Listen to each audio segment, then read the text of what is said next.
do is adore you all of the time. I'd like to. Bonjour à tous, bienvenue sur la chaîne Révélations et Aventures Web. Aujourd'hui, nous partons à Saqqara, dans le complexe souterrain du Sérapéum. Le Sérapéum de Saqqara, c'est peut-être le site antique qui représente le mieux la dichotomie qu'il y a entre les thèses officielles et ce que l'on voit sur le terrain. Là-bas, les thèses académiques semblent vraiment trop simplistes par rapport à la complexité de ce que l'on a sous les yeux. Le Sérapéum, c'est surtout 24 cuves de granit absolument gigantesques qu'on va aborder un petit peu plus tard dans le détail, qu'on attribue à la sépulture des taureaux sacrés en hommage au dieu Apis. Mais en est-on vraiment si sûr? Le Sérapéum ne serait-il peut-être pas une preuve d'un savoir alchimique et hermétique ancien, ou le Sérapéum serait-il tout simplement composé de vestiges qui démontrent la possession d'une technologie antique avancée depuis disparue et qu'aujourd'hui nous ignorons encore? En tout cas, ce qui est certain, c'est que le Sérapéum retourne complètement le cerveau de tous les esprits ouverts qui s'y rendent. Et aujourd'hui, nous allons voir ensemble quels sont les éléments constitutifs de ce mystère souterrain. Donc maintenant, le Sérapéum de Saqqara, c'est parti.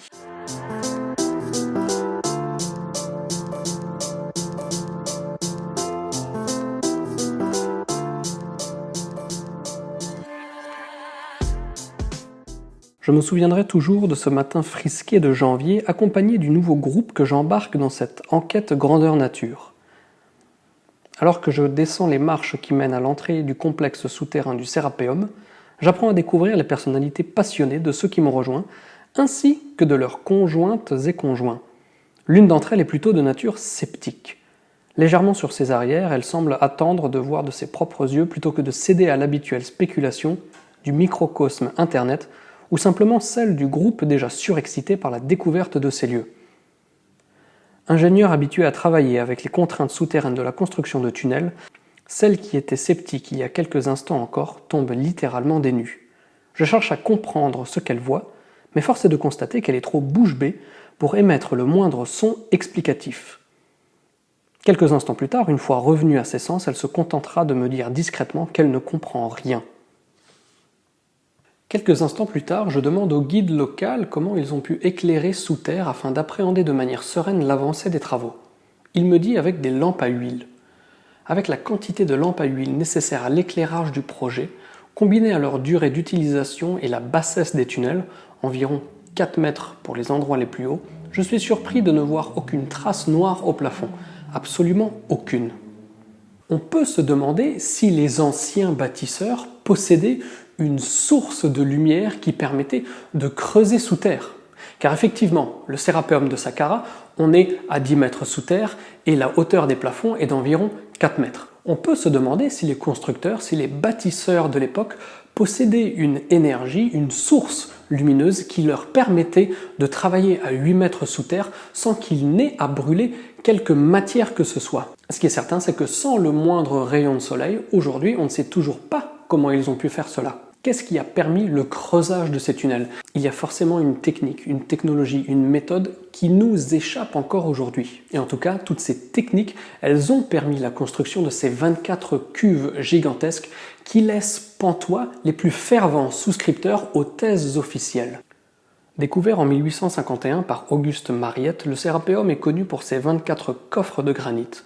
Les récits de ses recherches in situ ayant tragiquement disparu, il est aujourd'hui compliqué de distinguer le vrai du faux. L'on dit que ces 24 coffres monolithiques de granit étaient des sarcophages ayant servi à accueillir des momies de bœufs sacrés. De ces momies, Mariette dit en avoir trouvé une seule qui serait, au conditionnel, aujourd'hui au musée de l'agriculture du Caire. Les autres coffres, vides, auraient été pillés avant l'arrivée de Mariette. Le récit de tout cela, on le retrouve dans un livre qui s'appelle The 18th Century Discovery of the Serapeum, écrit par Hayden Dodson. Ces 24 coffres présentent des dimensions et traits tout à fait spectaculaires. En moyenne, ils pèsent 50 à 70 tonnes pour le socle et 10 à 30 tonnes pour leur couvercle. Le poids total varie donc entre 60 et 100 tonnes. Leurs dimensions moyennes sont de 4,20 m de longueur pour 2,30 m de largeur et 3,40 m de hauteur. Parmi eux, seul un coffre fut retrouvé avec le couvercle intact dans sa position initiale scellée. Malgré les efforts consentis par l'équipe de Mariette, impossible de bouger le couvercle. Seule solution, la dynamite. Manque de bol pour sa théorie des taureaux, dans le seul coffre intact dont on pourrait incontestablement légitimer le contenu, afin de démontrer la présence des sépultures bovines, Mariette et ses sbires ne trouvent rien. Donc pour résumer la situation, nous sommes en 1851. Dans ce sous-sol, il y a 24 cuves. 22 d'entre elles sont ouvertes, vides. Il y en a une dans laquelle on aurait retrouvé une momie, qui reste encore à prouver, et il y avait la 24e, la toute dernière, qui était retrouvée scellée dans son état d'origine. Cette dernière cuve, on l'a faite exploser, on l'a ouverte à la dynamite et on s'est rendu compte qu'elle était vide. La conclusion qui est tirée de tout cela, de l'égyptologie, c'est que ces cuves étaient construites en hommage au dieu Apis et qu'on enterrait dans chacune d'elles une momie de taureau. Cela semble un petit peu être une manière maladroitement commode de sauver cette espèce de flou artistique intégral qui règne autour du Sérapéum. Une chose est certaine, c'est qu'au XIXe siècle, les chercheurs, à l'instar de Bison Futé, maîtrisaient l'art du raccourci comme personne. En termes de datation, nous serions dans la XVIIIe dynastie. Comment l'a-t-on déterminé? Un peu comme pour la momie. Il y a un coffre, sur les 24, qui comporte des hiéroglyphes sur ses parois. Donc, on en a déduit la datation ferme et définitive de l'ensemble de ce mystérieux souterrain. Une logique qui me semble bien rapide. Pourquoi n'a-t-on rien fait des 23 autres coffres sur lesquels il n'y a aucun hiéroglyphe? Ce n'est pas tant l'extrapolation qui gêne, mais plus l'incohérence qu'elle constitue lorsque l'on croise les éléments tangibles présents sous nos yeux et sur ce coffre hiéroglyphé. Vous le constaterez sur les photos, le niveau de réalisation est très poussé, à tel point qu'il est difficilement compréhensible de déterminer comment ces coffres ont été réalisés, un peu à l'instar de certains hiéroglyphes taillés dans le granit de statues ou obélisques. En ce qui concerne les hiéroglyphes présents au Sérapéum, par contre, c'est une toute autre histoire. Sans conteste, nous avons là parmi les glyphes les plus médiocres de tout le pays. Cela saute vraiment aux yeux. Les traits sont irréguliers, grossiers. Aux yeux du site dans sa globalité, nous avons là un travail proprement ridicule. Tellement ridicule qu'on peut sans risque tirer cette conclusion qui dit que ces hiéroglyphes ont été faits des milliers d'années après le coffre lui-même. Quand je dis des milliers d'années, ce sont des termes choisis avec précaution. Il fait peu de doute que ces hiéroglyphes ne soient pas l'œuvre des Égyptiens, en tout cas ceux que l'on appelle les Égyptiens. J'en veux pour preuve la qualité des hiéroglyphes présents ailleurs dans le pays. Leur qualité varie de parfaite à très bonne. Cependant, aucun ne présente un niveau de réalisation aussi mauvais que ceux du Sérapéum. S'ils n'ont pas été faits par les Égyptiens, qui donc a osé tant se rabaisser, et fût-ce volontaire?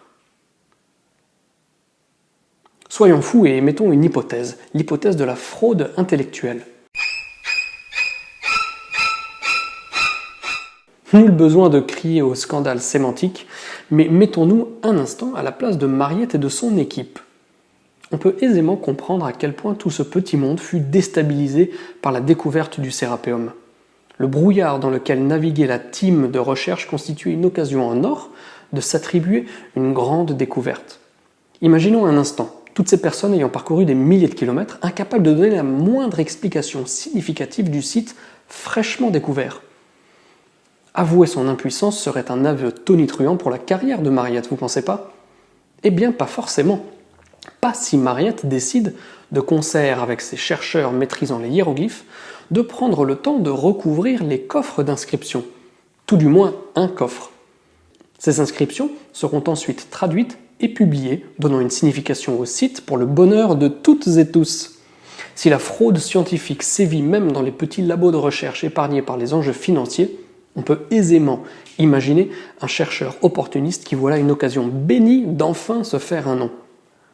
Face à la grossièreté de ces hiéroglyphes, nul doute que le travail que cela a nécessité fut fastidieux, long et réalisé par des personnes soit incompétentes, soit sous-équipées pour s'attaquer à du granit. Un travail si fastidieux qu'il fut interrompu après le premier coffre. Après tout, pourquoi passer autant de temps à couvrir les 23 autres coffres? Une série de faux hiéroglyphes et une soi-disant momie suffiront à rajouter un joli paragraphe dans les bouquins d'histoire, vous pensez pas? Mais bon, on ne fait là que supposer et je ne me permettrai d'accuser personne. Mais nous connaissons tous les égos des gens haut placés, comme pu l'être Mariette en son temps. Nous avons aussi vu ensemble les nombreuses zones d'ombre et les différentes incohérences qui émanent du Sérapéum. Combinant ces deux points et face aux maigres indices desquels ont découlé datation et explication du site, il n'apparaît pas improbable que, faute de résultats probants, Mariette ait créé, entre guillemets, des hiéroglyphes pour s'attribuer la découverte et l'interprétation du Sérapéum. Hop là, on change de micro, désolé, petit souci de batterie qui sera résolu dans quelques instants. Alors oui, bien sûr, il y a un côté un peu provoque dans mes propos, mais quand bien même, si vous qui regardez cette vidéo évoluez dans un milieu scientifique où le résultat est important, vous savez que ce genre de supposition n'a finalement rien de loufoque. J'en profite d'ailleurs pour saluer un passionné qui a voyagé avec moi en janvier dernier et qui travaille dans la recherche en biochimie. Il m'en avait raconté des vertes et des pas mûres, et il ne sera donc pas choqué de l'apparente outrecuidance de ce que je viens de dire. Si tu regardes cette vidéo d'ailleurs, spéciale dédicace pour toi. Bien entendu, il faut considérer toutes les hypothèses.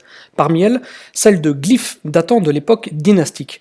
Il est fort probable que ces coffres soient issus d'un temps bien plus reculé et qu'un peuple plus récent les ait retrouvés avant d'y mettre des hiéroglyphes, comme c'est le cas dans d'innombrables lieux à travers toute l'Égypte. De dynastie en dynastie, on se livre à des batailles murales pour se réapproprier les lieux. Étant donné que nous retrouvons des hiéroglyphes depuis les toutes premières dynasties, d'ailleurs, entre parenthèses, je vous invite à jeter un petit coup d'œil à mes vidéos spéciales chronologie dynastique dont je mettrai les liens dans la description. Il apparaît probable, comme je le disais, que les réalisations dépourvues de hiéroglyphes, comme les pyramides, le Sérapéum, l'Osirion d'Abydos, pour ne citer que, datent d'une époque bien plus ancienne.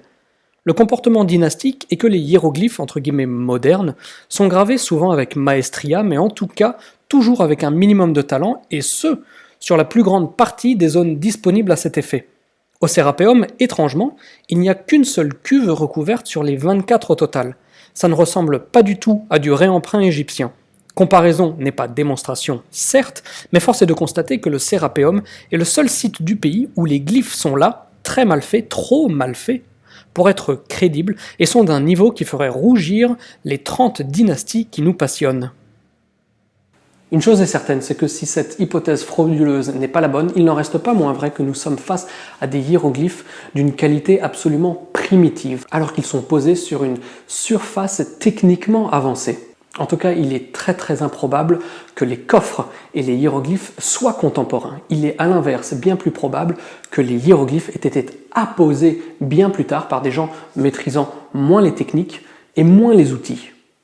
Et c'est d'ailleurs ce côté technique, avec les outils et les techniques employées pour la construction des cuves, que nous allons maintenant aborder en continuant notre balade au gré des alcôves dans lesquelles sont placées ces 24 cuves. En tout cas, ce qui est certain, c'est que concernant ces cuves qui semblent venir d'un autre monde, les avis sont aussi partagés que tranchés. Les égyptologues nous disent qu'un lent travail abrasif in situ a permis d'obtenir le poli exceptionnel de ces cuves aux parois anormalement planes, droites et lisses. Certains partent directement dans des théories extraterrestres, d'autres spéculent sur l'utilisation de technologies avancées. Quelle que soit la vision, ces deux cas de figure font évidemment abstraction de la culture, de l'héritage et de la mythologie égyptienne. À travers notre histoire, il a toujours été courant que les peuples développent des rituels élaborés, chronophages, afin de servir les cultes auxquels ils se vouent. Le taureau Apis fait partie des créatures les plus vénérées qui soient. Les Égyptiens auraient remué ciel et terre pour servir son rayonnement sacré.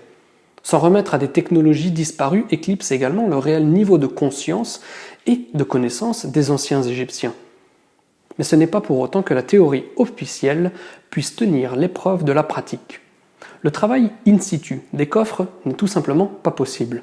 Pour cela, il faudrait que des hommes puissent tenir debout avec suffisamment de recul pour performer leurs tâches. Parmi les 24 alcôves, très peu permettent qu'un homme se tienne debout ou de profil entre le boc et la paroi.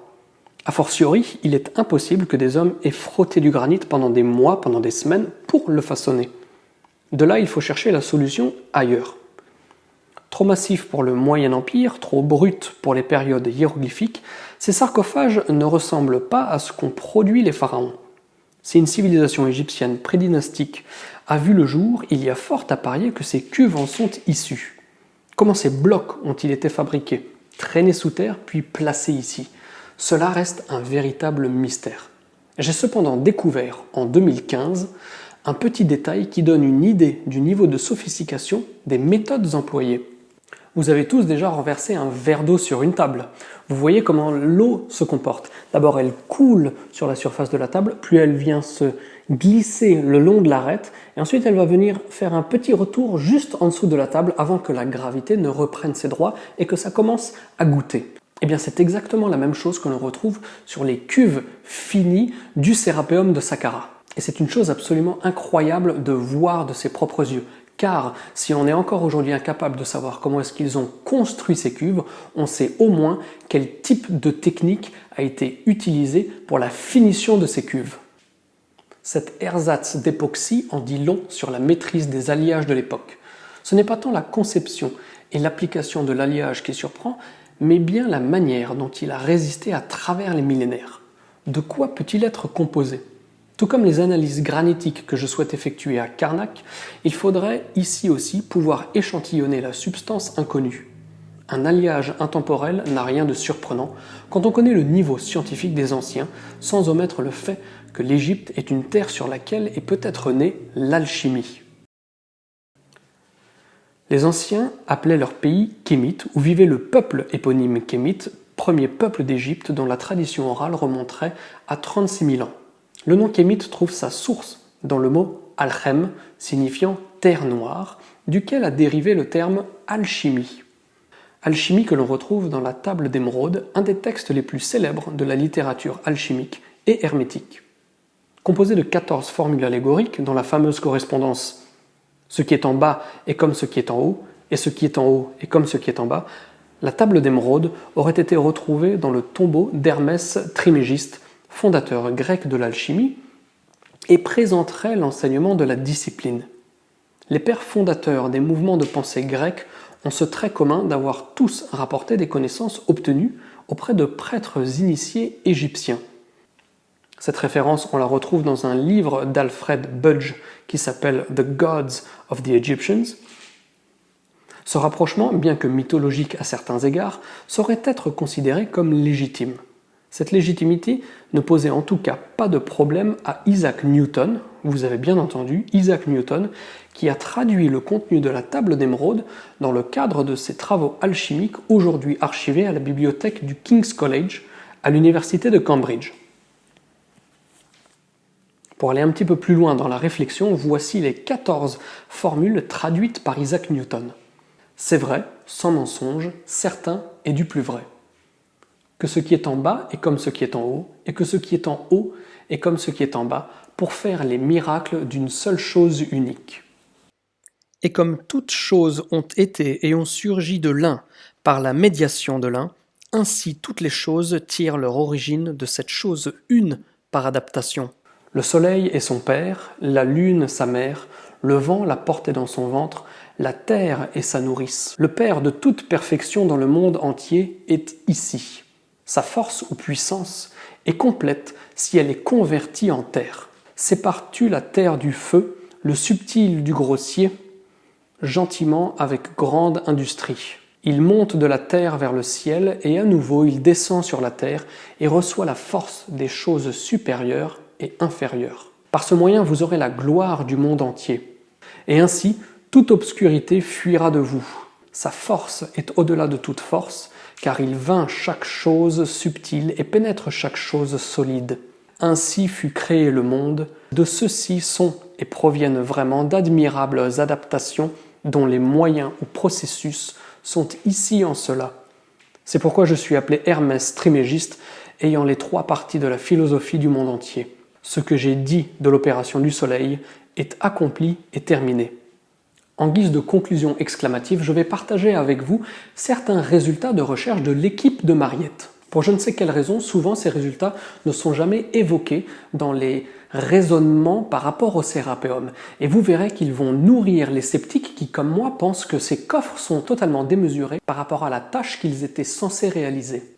Sépulture de l'animal sacré Apis, les sarcophages quasi cyclopéens sont censés avoir accueilli des momies de taureaux. Un taureau agraire mesure entre 1,50 m et 1,70 m au garrot. Cela ne vous semble pas un petit peu surdimensionné pour de telles bêtes ? On peut bien imaginer que le caractère sacré de l'animal oblige ses adorateurs à lui confectionner un habitat pour l'au-delà dans lequel il ne serait pas à l'étroit, mais quand même. En continuant plus loin dans les couloirs, Mariette quitte la zone à sarcophage pour arriver dans d'autres galeries secondaires. Là, effectivement, il faut bien l'avouer, il y trouve 28 momies de taureaux. Ces trouvailles, elles sont rapportées par Gaston Maspero dans la notice biographique de Mariette, présente dans l'ouvrage Bibliothèque égyptologique, volume numéro 18. Eh bien, c'est ici que l'explication fut toute trouvée. On trouve des taureaux dans des petits sarcophages, donc tous les autres grands sarcophages sont aussi destinés à recueillir des taureaux. Mais nous avons là une explication seulement par extension. En effet, les momies sont retrouvées dans des sarcophages en bois conçus aux proportions réelles et réduites de l'animal.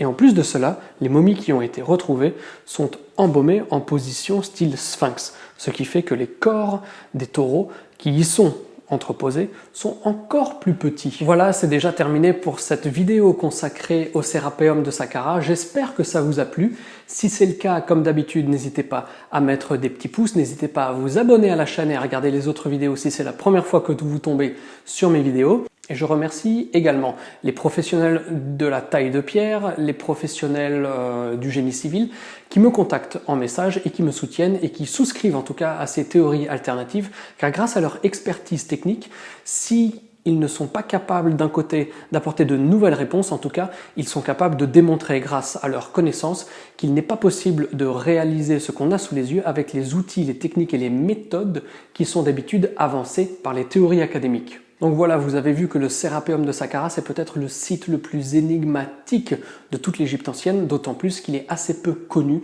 Il y a peu de touristes, peu de voyageurs qui vont visiter ce site. Moi, personnellement, c'est un des sites que je préfère de toute l'Égypte. Si vous le connaissiez, j'espère que vous avez aimé cette vidéo. Si vous découvrez le site, j'espère que ça va vous donner l'envie d'approfondir un petit peu le sujet et d'aller voir un petit peu plus loin par rapport à l'existence du Sérapéum, ses origines et ce qu'on en dit. Et de manière générale, comme d'habitude, je vous remercie tous pour votre fidélité et je vous dis à très bientôt pour un nouveau numéro. Ciao, ciao!